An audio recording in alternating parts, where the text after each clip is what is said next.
Hello guys, once again welcome back to my channel Rahul online classes. ठीक है, आज हम लोग पढ़ेंगे इंडियन सिविलाइजेशन एंड कल्चर का जो बचा हुआ पार्ट था उसको हम लोग ख़त्म करेंगे। 8 स्टैंजा तक यानी 8 पैराग्राफ तक हम लोगों ने कंप्लीट कर लिया था। ये उसका क्या है, पार्ट 2 है। पार्ट 1 इस चैनल पार्ट 1 का वीडियो जो इस चैनल पर अपलोड है, जाके देखिए और उसके बाद इसको देखिए ताकि आपको ज़्यादा से ज़्यादा समझ में आए। ठीक है, यहाँ मैं वहाँ से स्टार्ट करूँगा जहाँ मैंने पिछली क्लास पढ़ा कर छोड़ा था। ठीक है, 8 स्टैंजा तक पढ़ाया था और 9वीं से लेके आपको 24 पैराग्राफ है, तो उसको मैं जल्द से करूँगा, ख़त्म करूँगा। ठीक है, तो स्टार्ट करते हैं। कह रहा है the Indian civilization as described by me has been described by its votaries in no part of the world and under no civilization have all men attend perfection. कहते हैं गांधी जी, इनके लेखक कौन है? गांधी जी। ठीक है, थोड़ा सा लिख देता हूँ ताकि पीछे में दिखता रहे कि कौन सा चैप्टर पढ़ाया जा रहा है। ठीक है, इंडियन सिविलाइजेशन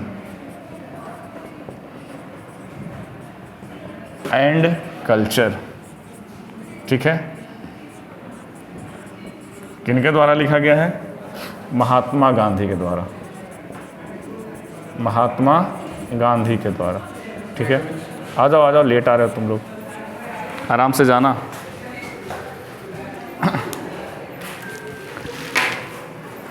ठीक है, तो कह रहा है 9वां पैराग्राफ से कि जो इंडियन सिविलाइजेशन है जो मेरे द्वारा वर्णन किया गया, यानी किनके द्वारा?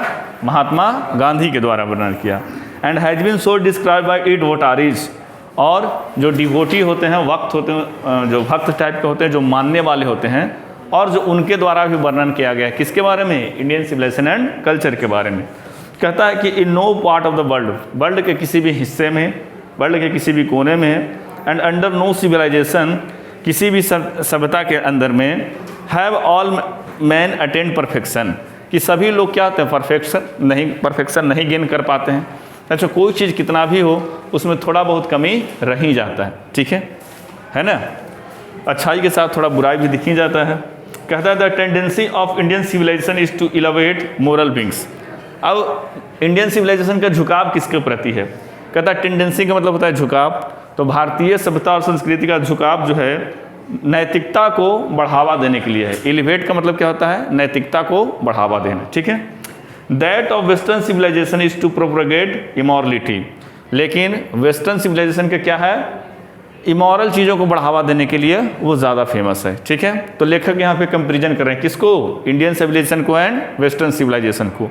इंडियन सिविलाइजेशन के बारे में क्या बोल रहे हैं? क्या नैतिकता का क्या करता है? बढ़ावा देता है, जबकि वेस्टर्न सिविलाइजेशन जो है वो प्रोपगेट करता है, वो भी फैलाता है क्या? अनैतिकता फैलाता है। ठीक है, the latter is godless, the former is based on a belief in God, है ना।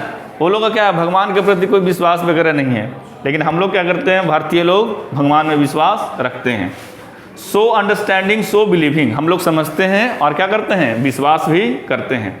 It behoves every lover of India to cling to the old Indian civilization as a child cling to the mother's breast. कहता है कि भारत के जितने भी लोग हैं उनको इनकरेज करते हैं। ठीक है, और यह चीज़ को नेसेसरी के तौर पे मानते हैं गांधी जी कि हमें अपनी सभ्यता को इस प्रकार से पकड़ के रखना चाहिए जिस प्रकार एक बच्चा जो होता है माँ के सीने से, छाती से जो क्या होता है? लगा रहता है। ठीक है, लेखक क्या बोले हैं कि फॉर्मर और उन लोग का जो सभ्यता है वेस्टर्न सिविलाइजेशन का गॉडलेस है, लेकिन हम लोग क्या करते हैं? भगवान में विश्वास करते हैं।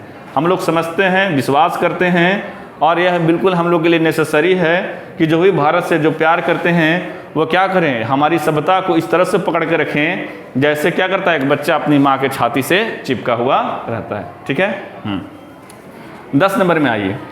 कहते हैं कि I am no hater of the West, I am thankful to the West for many things I have learn from western literature, I am thankful to modern civilisation for teaching me that if I want India to rise fullest height, I must tell my countrymen frankly that after years and years of experience of modern civilization, I have learnt one lesson from it, and that we must shun it at all cost। कहते हैं, लेखक कहते हैं कि हम जो ये आपका वेस्टर्न सिविलाइजेशन है उसको क्या करते हैं, उन लोगों से घृणा नहीं करते हैं, ठीक है। नॉट हेटर मतलब नफरत करना, मैं उन लोगों से नफरत नहीं करता हूँ, बल्कि मैंने उन लोगों से बहुत कुछ सीखा है वेस्टर्न लिटरेचर से, ठीक है। अभी देखो, पहले क्या था, शिक्षा पर अधिकार सिर्फ पुरुष वर्ग का था, महिलाएं नहीं पढ़ती थी, पढ़ती भी थी अलग बैठती थी। अब क्या है, को एजुकेशन है, जहाँ एक ही छत के नीचे बॉयज भी पढ़ रहा है और क्या लड़कियाँ भी पढ़ रही है। तो ये क्या है, वेस्टर्न सिविलाइजेशन का कल्चर है जिसको हमने ना अडॉप्ट किया है। तो कोई भी सिविलाइजेशन हो उसके कुछ अच्छाइयाँ हैं, उसके कुछ क्या है, बुराइयाँ हैं। तो लेखक भी बता रहे हैं गांधी जी कि मैं ऐसा नहीं कि वेस्टर्न कल्चर का क्या हूँ, नफरती हूँ, चाहे मैं उसको बुरा ही कहता हूँ।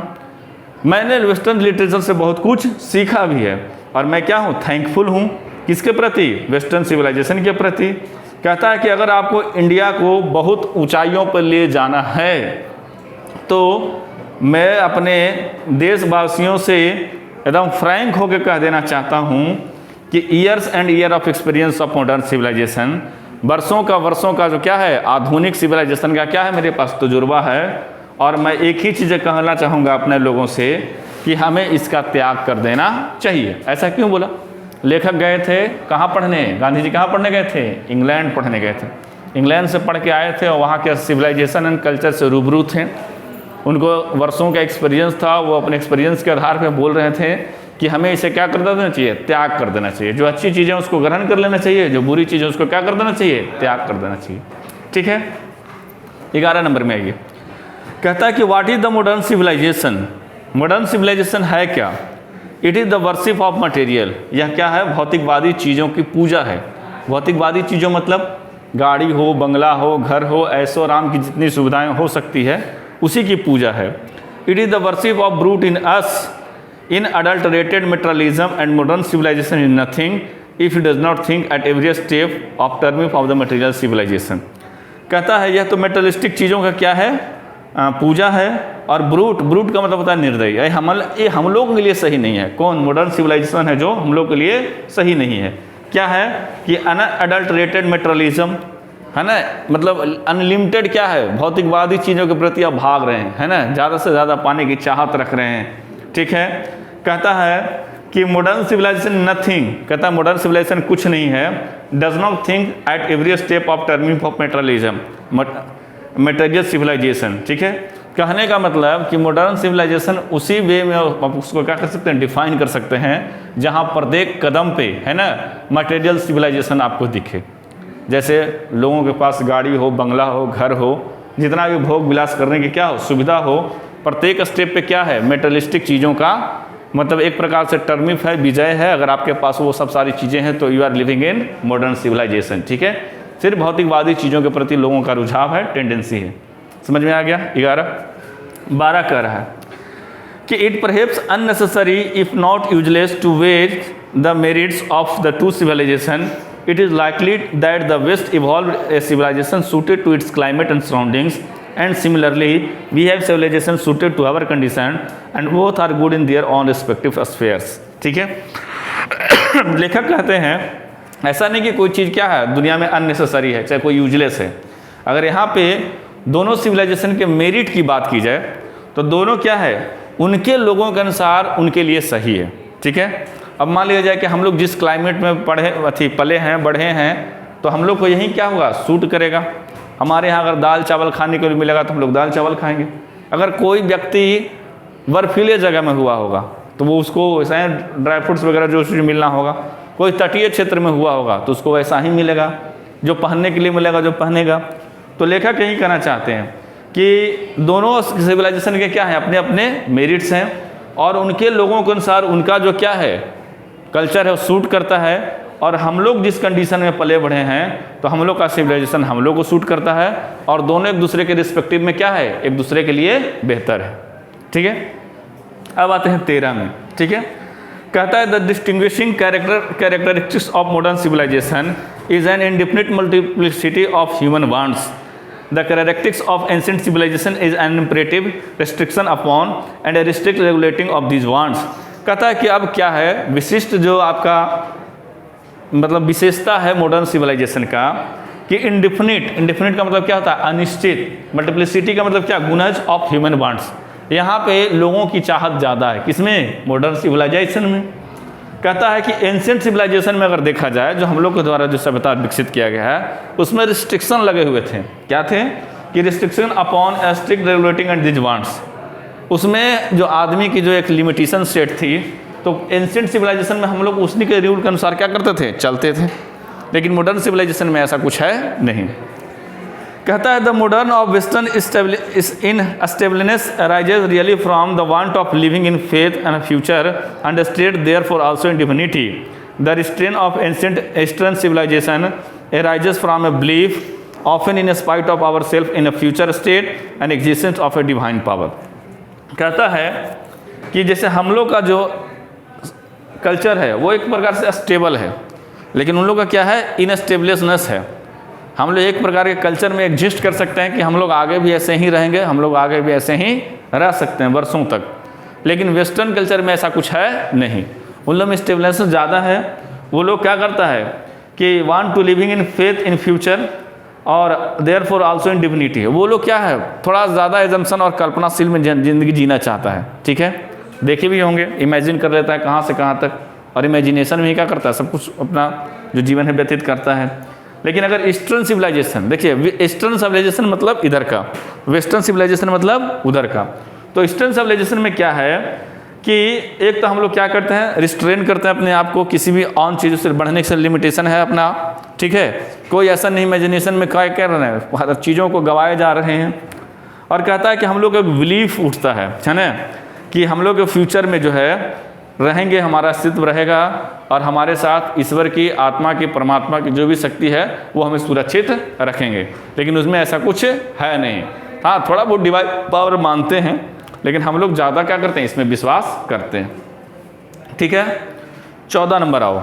ठीक है, कहता है कि some of the immediate and brilliant result of modern invention are too maddening to resist, but I have no manner doubt that the victory of man lies in the resistant.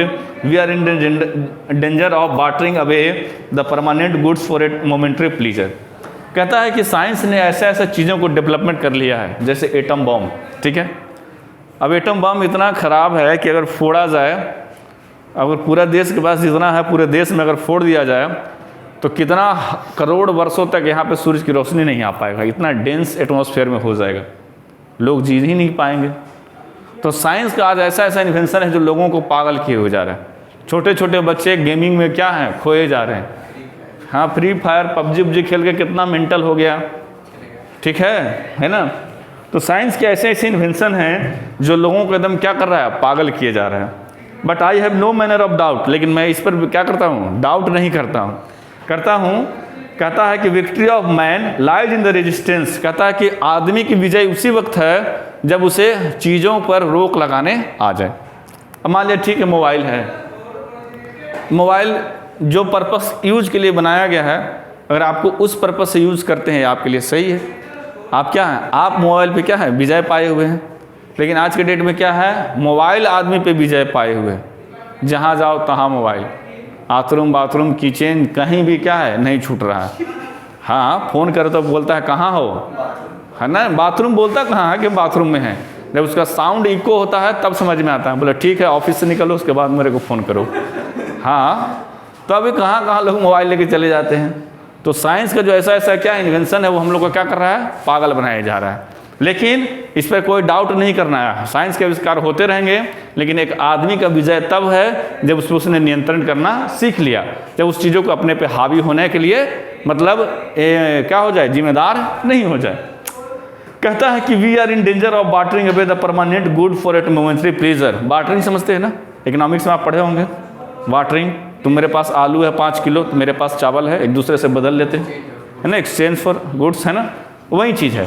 तो हम लोग क्या कर रहे हैं कि एकदम बार्टरिंग सिस्टम में आ गए हैं। क्या कि थोड़ा सा खुशी के लिए हम लोग क्या हैं? परमानेंट जो खुशी है उसको हम लोग त्यागने के लिए इच्छुक हैं।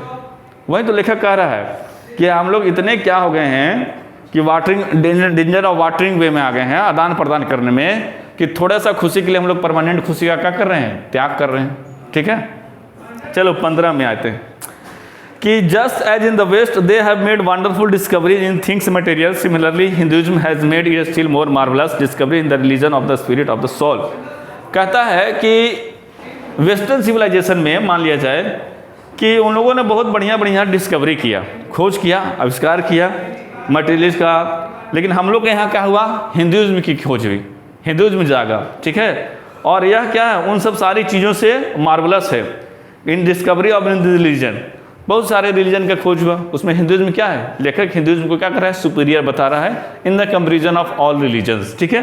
तो बोलता है कि of the spirit of the soul, कह रहा बहुत सारी डिस्कवरी हुआ वेस्टर्न में, बहुत सारे रिलीजन का भी उदय हुआ। लेखक के अनुसार से वे हिंदू धर्म से बिलोंग करते हैं, तो इनको लगता है कि हमने जो हिंदुइज्म का जो विकास हुआ वो हमारे लिए क्या है, सबसे बढ़िया खोज है, सबसे बढ़िया मतलब वो तरीका है ज़िंदगी जीने का, ठीक है।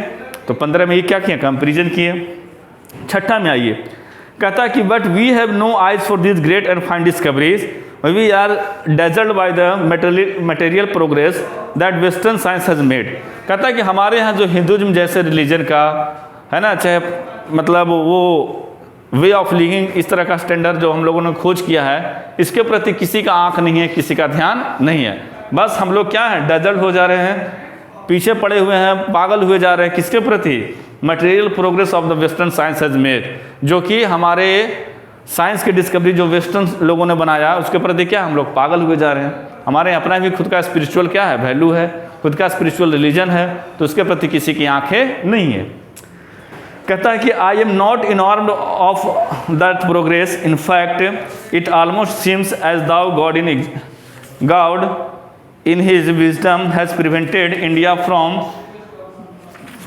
पेज पलटना पड़ेगा, from progressing along those lines so that it might fulfill a special mission of resisting the onrush of materialism। ठीक है, कहा जा रहा है यहाँ पे कि इनॉर्म्ड का मतलब होता है बी इन लव विथ, है ना, चाहे डिलाइटेड विथ, ठीक है, और ऑनरस का मतलब होता है सर्ज या फ्लो करना, बढ़ाना।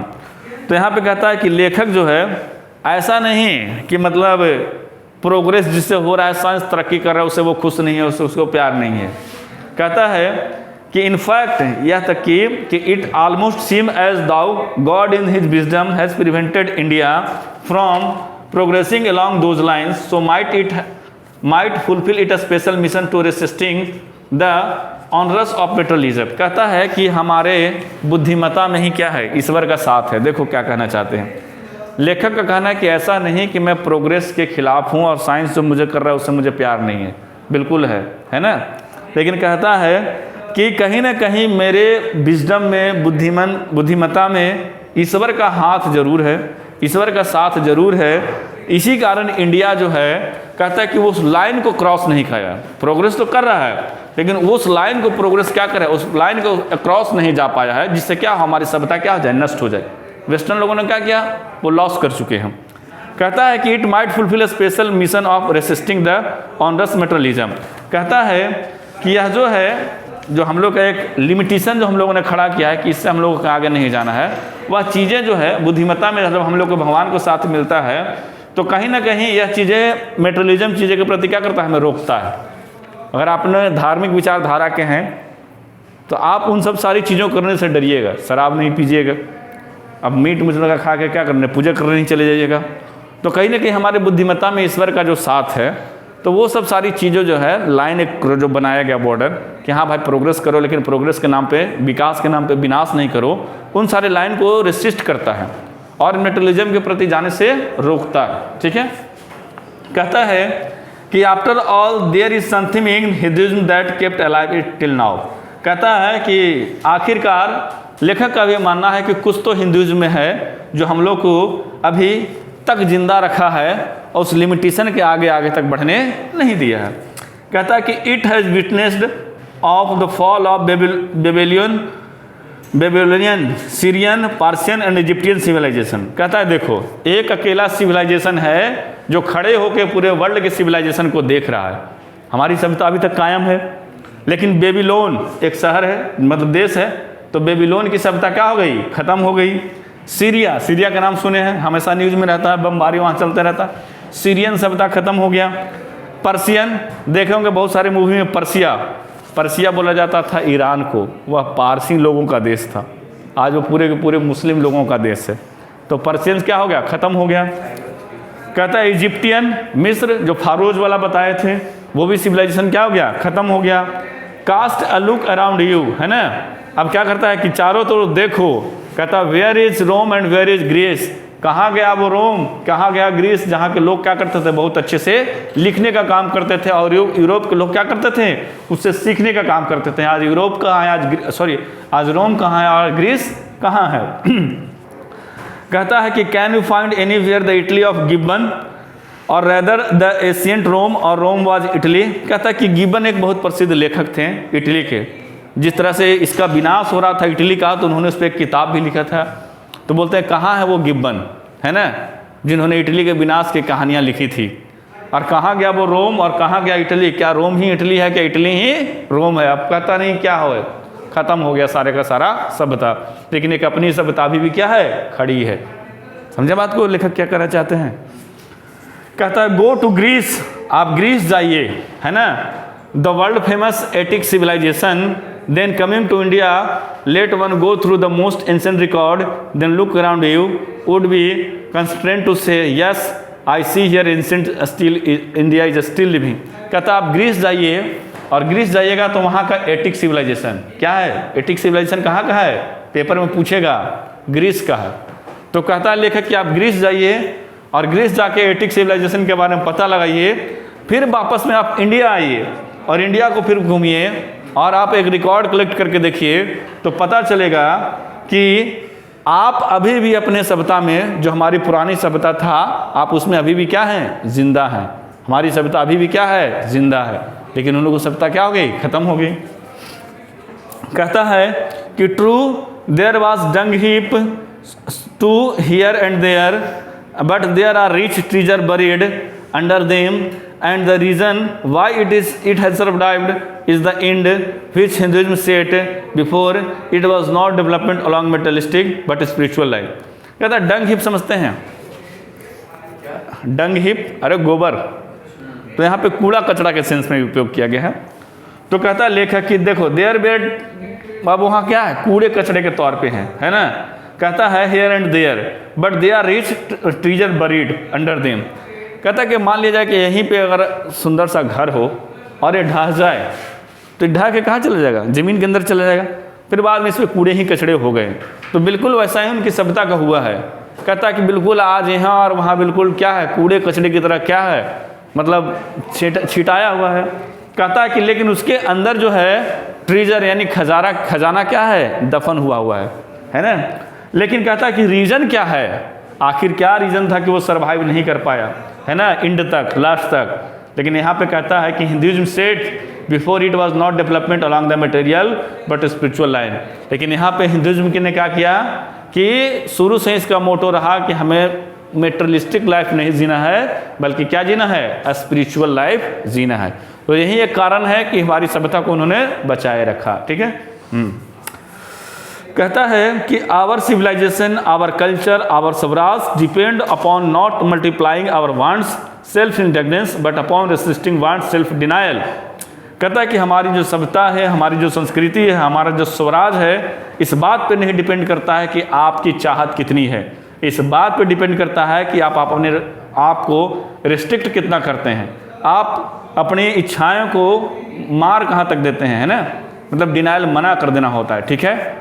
तो स्पिरिचुअलिटी के प्रति लेखक का ध्यान ज़्यादा है। ठीक है। 21 में आइए। कहता है कि European civilisation is no doubt suited for the Europeans but it will mean ruin for India if we endeavor to copy it. कहता है कि यूरोपियन सिविलाइजेशन जो है यूरोप के लिए, लोगों के लिए क्या करता है, सूट करता है।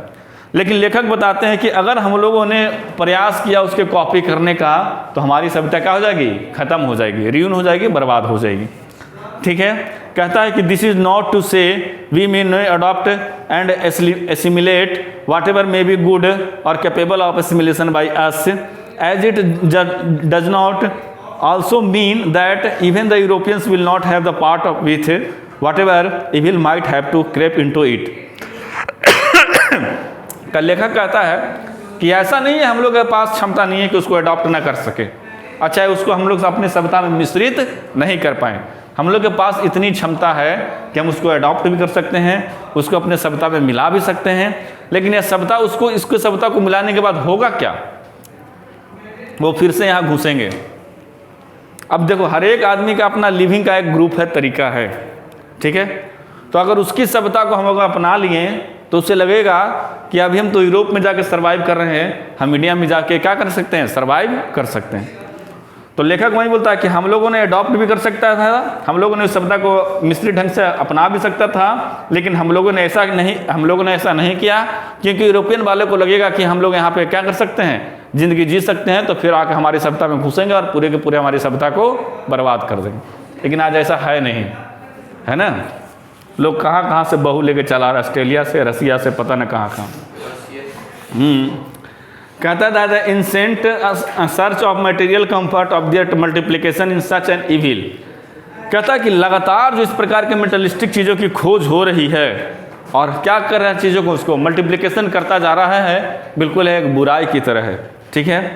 कहता है कि I make bold to say that, मैं बिल्कुल बोल्ड होकर कहना चाहता हूँ कि European themselves will have remodel their outlook. Europeans है उसको अपनी सभ्यता को फिर से क्या करना चाहिए? रीमॉडल करना चाहिए, उसको फिर से अपने क्या करना चाहिए? डेवलप करना चाहिए। कहता है कि they are not to perish under the way of comfort to which they are becoming slaves.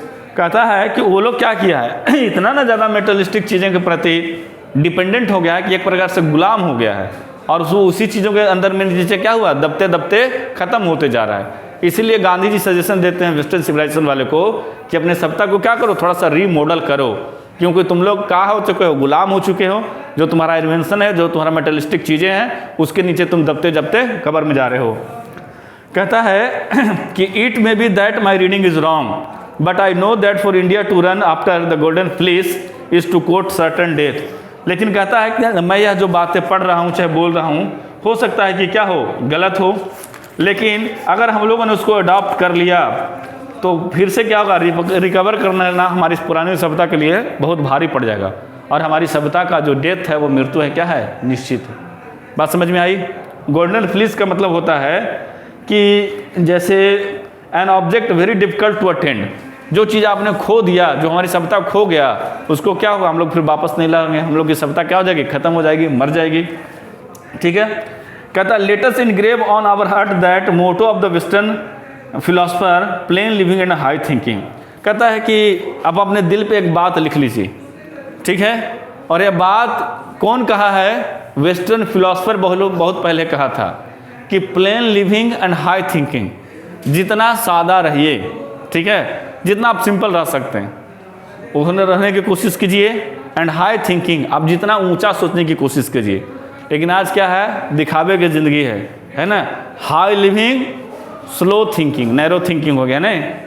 Judgement कपड़ों के आधार पे, जजमेंट बाल, ये सब वो क्या लटका फटका रहता है, उसके आधार पे लोग करते हैं, है ना। तो वेस्टर्न फिलोसफर का क्या कहना था? लेखक बोलते हैं कि प्रत्येक भारतीयों के दिल में बात लिख लेना चाहिए कि plain living and high thinking is our motto है। हमारा क्या होना चाहिए? मोटो होना चाहिए, जीवन जीने का उद्देश्य होना चाहिए। Today it is certain that the millions can not have high living that we the few. कहता है कि आज बिल्कुल ऐसा है कि लाखों करोड़ों लोग क्या है जिसके पास हाई लिविंग के फैसिलिटीज़ नहीं है। वी द फ्यू मतलब कुछ के पास है। कहता है कि who profess to do thinking for the mass run the risk and vain search of a high living of the missing high thinking. लेकिन आज क्या हो गया है कि वो लोग रिस्क भी लेता है, किसके लिए? हाई लिविंग के लिए, है ना। और क्या करता है? मिस जो करता है वो हाई थिंकिंग करता है। अब क्या लोग दौड़ रहा है, क्या हमारा बेटा अंग्रेजी मीडियम में पढ़े, है ना, टाटा बाय बाय जाते करते समय। एजुकेशन ठीक है, एजुकेशन आप ग्रहण करिए, उसमें नो डाउट, लेकिन अब दिखावे के लिए, है ना, कि मैं क्या कर रहा हूँ, हाई लिविंग जी रहा हूँ। भाई वैसा मत करो। हाई लिविंग के प्रति लोग क्या कर रहे हैं? बर्बाद हो रहे हैं, दौड़ रहे हैं, भाग रहे हैं। लेकिन वो सबसे जो इम्पोर्टेंट चीज़ खो रहा है वो क्या खो रहा है? High thinking. आदमी अपने माइंड को इलेबोरेट नहीं कर पा रहा है। समझे? एलन मस्क का नाम सुने हैं ना? हाँ, वर्ल्ड का रिचेस्ट आदमी है। एक रिचेस्ट होने का कारण उसको अमेरिका को वैसा सराउंडिंग्स है। इंडिया में तो भाई हर एक जगह पे इतना ना बाधाएं हैं, लेकिन वो उसका काम करने का तरीका है, उसका काम करने का तरीका आप लोग को एग्जामिनेशन में इंडिवियर करना चाहिए, प्रयास करना चाहिए।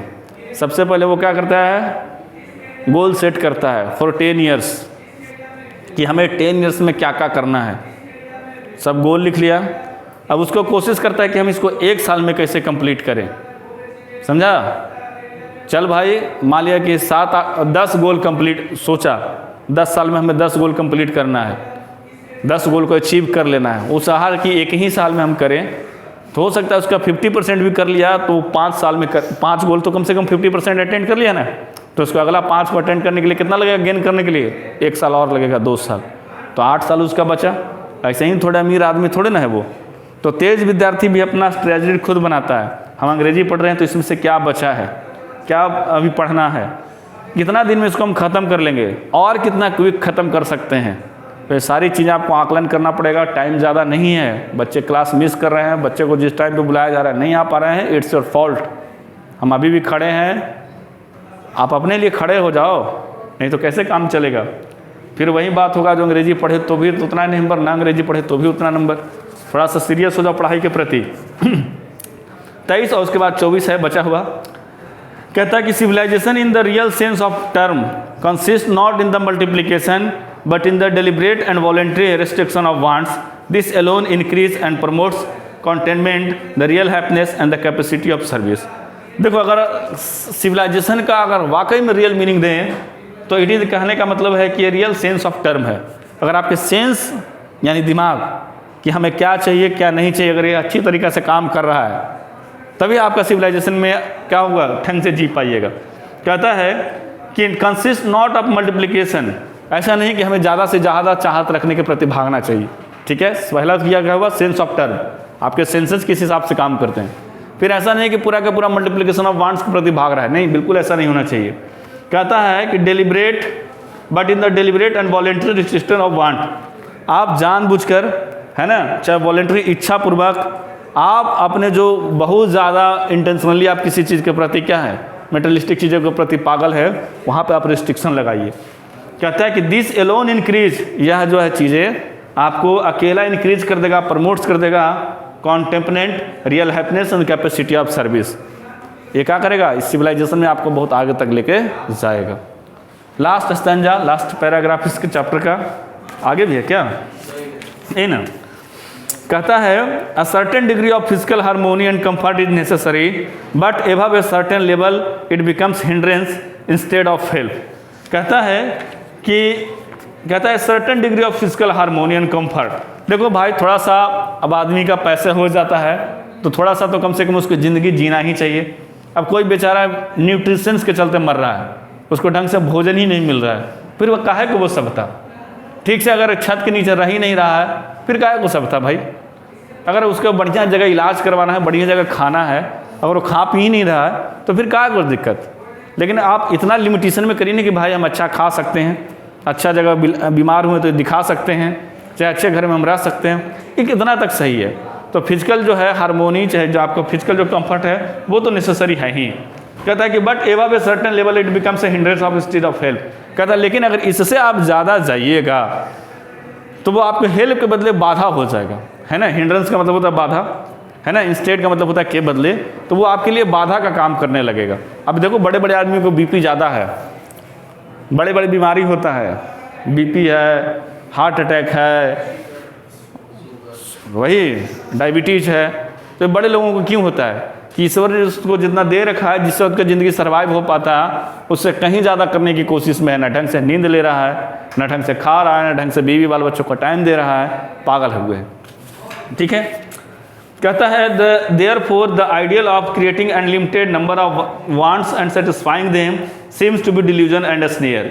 कहता है कि अगर आपके मन में ये आइडिया ख्याल आता है कि unlimited number of wants and satisfying them, अगर आपने बहुत ज़्यादा सोच लिया और बहुत ज़्यादा उसके प्रति आप क्या करने, सेटिस्फाइड होने के लिए पागल हो गए कि हम इतना सोचे हैं कि 2025 में इतना कमा लेंगे और उसके पीछे पागल हुए जा रहे हैं, क्या होगा, आप एक भ्रम में रहिएगा और अपने आप को ठगा महसूस करिएगा।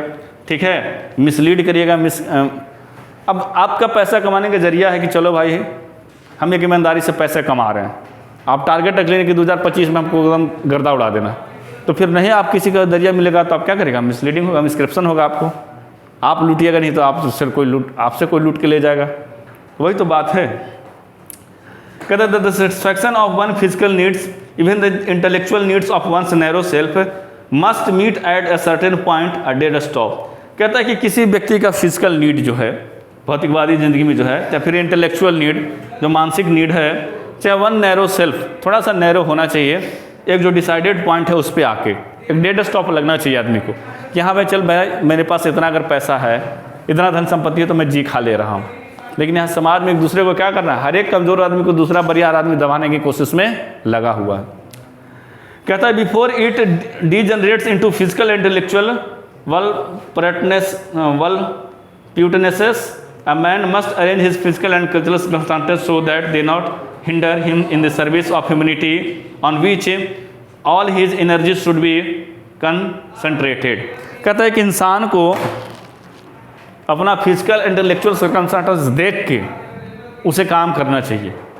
चले भाई हमारी औकात उतनी नहीं है कि हम पर डे क्या करें, 5 स्टार होटल में जाके खाएं, अपने आप को कंट्रोल करो। हमारी ये नहीं हमारे पास इतने पैसे नहीं कि डेली नए नए कपड़े पहने, आप क्या करें उसको कंट्रोल करिए। तो एक इंसान को अपने फिजिकल एंड इंटेलेक्चुअल नीड के अनुसार ही उसको अपना सिविलाइजेशन को डेवलप करना चाहिए, जो सिविलाइजेशन के अंतर्गत रहना चाहिए।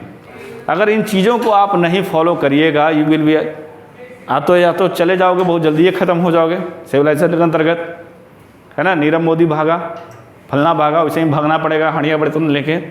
तो वही सब सारी चीज़ों को बोल रहा है कि आपको अपना इंटेलेक्चुअल एंड फिजिकल सर्कमस्टांसेस को देख के अपने स्थिति के अनुसार सिविलाइजेशन में अपने आप को स्टेबल करना सीखिए, वही ज़्यादा बेहतर है। तो यही था आपका कौन इंडियन सिविलाइजेशन एंड कल्चर, आपका पूरा हो चुका है। दोनों पार्ट्स का इस चैनल पर वीडियो अवेलेबल है, देखिए। काफ़ी अच्छे तरीके से मैंने लाइन बाय लाइन करके बताया है। वीडियो अच्छा लगे लाइक कमेंट शेयर करिए जरूर। चलो।